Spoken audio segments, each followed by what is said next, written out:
Sans doute la plus longue grève que le Sénégal ait connue. 2 ans maintenant que les agents des collectivités territoriales revendiquent une augmentation salariale, à l'instar des fonctionnaires de l'État.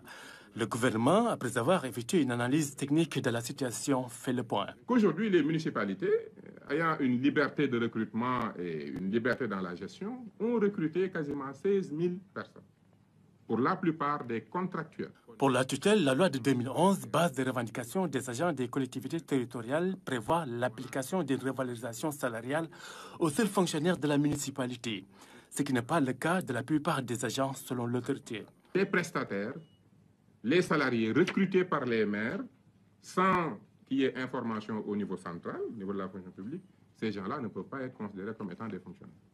Toutefois, l'État se dit prêt à appuyer les agents fonctionnaires des collectivités à entrer dans leurs droits. Il y a environ 1037 agents qui sont des fonctionnaires et qui ont le droit de revendiquer cette indemnité. Et nous sommes prêts, pour tout maire qui a des difficultés, de les accompagner pour le respect de l'égalité entre les fonctionnaires, qu'on soit au niveau central qu'au niveau décentralisé. Du point de vue du principe de la libre administration, l'autorité politique rappelle que toute décision de recrutement doit être adossée sur des ressources budgétaires. Quand on a fait l'évaluation de l'impact budgétaire de leurs revendications, on parle quasiment de 61 milliards de francs CFA, dont 21 milliards par année, ce qui n'est pas soutenable. Face à cette situation, la tutelle sonne les travailleurs à regagner le lieu de travail, non sans exclure des négociations devant aboutir à une solution équitable.